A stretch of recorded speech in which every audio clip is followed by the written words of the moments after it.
नमस्कार दोस्तों, मैं रतन सिंह और आप सभी का ट्रिगर न्यूज में स्वागत है। अखिलेश की मीटिंग में नहीं गए आजम खान और साथी विधायक प्लान बी पर कर रहे काम। 2.25 साल के बाद जेल से बाहर आए आजम खान सपा की बैठक में शामिल नहीं हुए।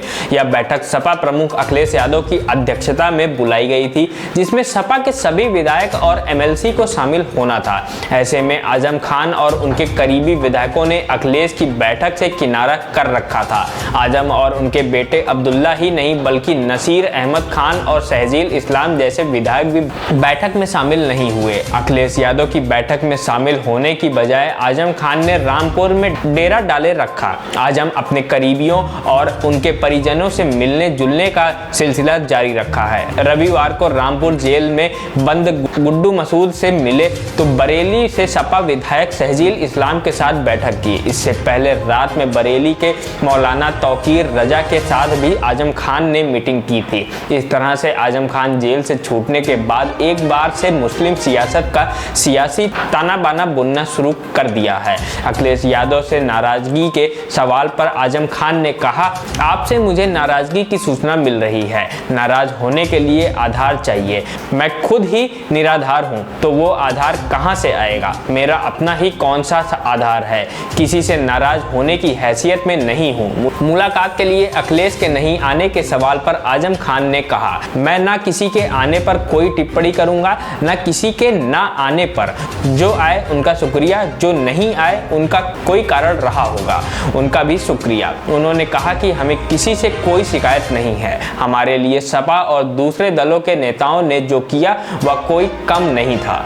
आजम खान भले ही अखिलेश यादव को लेकर सीधे तौर पर कुछ न बोल रहे हों, लेकिन जिस तरह से सपा विधानमंडल की बैठक से अपने करीबी विधायकों के साथ दूरी बनाए रखी, इसके अलावा उन्होंने मुसलमानों की राजनीति के मुद्दे पर देवबंद से लेकर बरेली उलमाओं तक से संपर्क करने की बात कही और अब उस दिशा में कदम बढ़ा दिया है। मौलाना तौकीर रजा के साथ रविवार को हुई उनकी मुलाकात को इस संबंध में जोड़कर देखा जा रहा है। आजम से मिलने के बाद तौकीर रजा ने कहा कि आजम खान के ऊपर हुए जुल्मों का हिसाब लिया जाएगा। उन्होंने कहा कि मैं समझता हूं कि आजम खान कोई नई जिंदगी मिली है और उनसे अल्लाह को कोई बड़ा काम लेना है, इसीलिए अल्लाह ने उनकी ज़िंदगी बख्श दी है। साथ ही तौकीर रजा ने कहा कि आजम मौजूदा हालत से बेहद असंतुष्ट दिखे और सियासी बदलाव के पक्ष में हैं। मौलाना तौकीर ने बताया कि मैंने आजम खान से कहा कि सपा जहां है उसको वहां पहुंचाने में आपका हाथ है।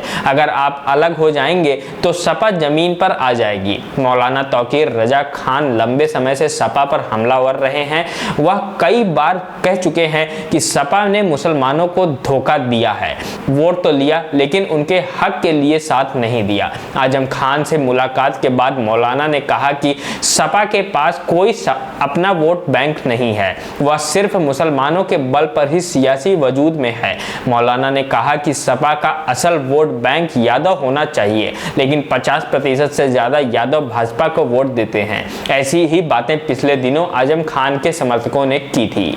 बता दें कि आजम खान की राजनीति पूरी तरह से मुसलमान सियासत के इर्द गिर्द सिमटी रही है। ऐसे में आजम खान फिर से उसे मजबूत करने की कवायद में हैं। मुरादाबाद के दंगे से लेकर अयोध्या आंदोलन तक आजम खान के आक्रामक तेवर ने रामपुर ही नहीं बल्कि सूबे भर में उनकी मुस्लिम मतदाताओं पर मजबूत पकड़ बनी थी, जिसके दम पर वो मुस्लिम सिंह यादव की आंख का तारा बने हुए थे। लेकिन जेल में जाने के बाद आजम खान की सियासत पकड़ सपा में कमजोर हुई है। आजम 2.25 साल के बाद जेल से छूटकर आए हैं। ऐसे में उन्हें सपा के साथ कड़वे अनुभव हुए। आजम खान ने अखिलेश यादव और मुलायम सिंह यादव पर कोई टिप्पणी तो नहीं की, लेकिन अंदर ही अंदर यह दर्द है कि सपा के समर्थक की जब उन्हें जरूरत थी वह नहीं मिला। 27 महीने में अखिलेश महज एक बार आजम से मिलने पहुंचे, जबकि कभी मुलायम सिंह ने उन पर लगाए केसों पर नहीं बोले और ना ही कभी जेल मिलने।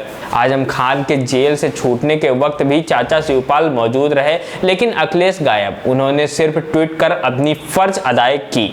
वहीं आजम खान भले ही खुद सपा से अलग न करें, क्योंकि सपा छोड़ने के सवाल पर जिस तरह से उन्होंने जवाब देते हुए कहा कि वो हार्दिक पटेल नहीं है, लेकिन मुस्लिम सियासत की दिशा में उन्होंने जिस तरह का बयान दिया है, इससे साफ है कि मुस्लिम सियासत के जरिए अपनी सियासी हैसियत मजबूत करना चाहते हैं। इसीलिए उन्होंने मुसलमानों में देवबंदी और बरेली फिरके से लेकर मुस्लिम संगठनों के साथ बैठक करने की बात कही है। अमली जामा पहनाने का काम भी शुरू कर दिया है। दरअसल उत्तर प्रदेश में एक बार फिर से 90 के दशक के तरह सियासी माहौल बन रहा है। 90 के दशक में बाबरी का मुद्दा गरमाया हुआ था तो मौजूदा समय में काशी की ज्ञानव्यापी मस्जिद से लेकर मथुरा के शाही ईदगाह मस्जिद विवाद खड़ा हो गया है। अखिलेश यादव से लेकर तमाम तथाकथित सेकुलर राजनीति दल चुप्पी साध रही है, जिसके चलते मुस्लिम समुदाय में मंथन का दौर शुरू हो गया है। दिल्ली से लेकर लखनऊ तक मुस्लिम संगठनों की बैठक चल रही है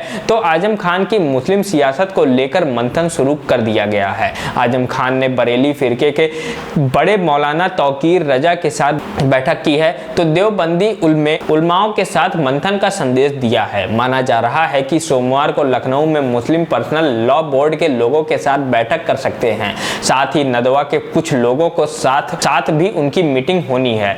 सूत्रों की माने तो आजम ने अपने करीबी मुस्लिम उलेमा और मुस्लिम नेताओं के संदेश भिजवा दिया है। इस तरह आजम खान फिर से मुस्लिम सियासत को लेकर सियासी ताना बाना बुनना शुरू कर दिया है, जो अखिलेश के लिए चिंता पैदा कर सकता है। आप सभी का इस पर क्या कहना है हमें कमेंट बॉक्स में जरूर बताएं। अगर आपने हमारे चैनल ट्रिगर न्यूज को अभी तक सब्सक्राइब नहीं किया तो प्लीज उसे सब्सक्राइब कर लें और वीडियो को भी लाइक कर दें। तब तक के लिए जय हिंद, जय भारत।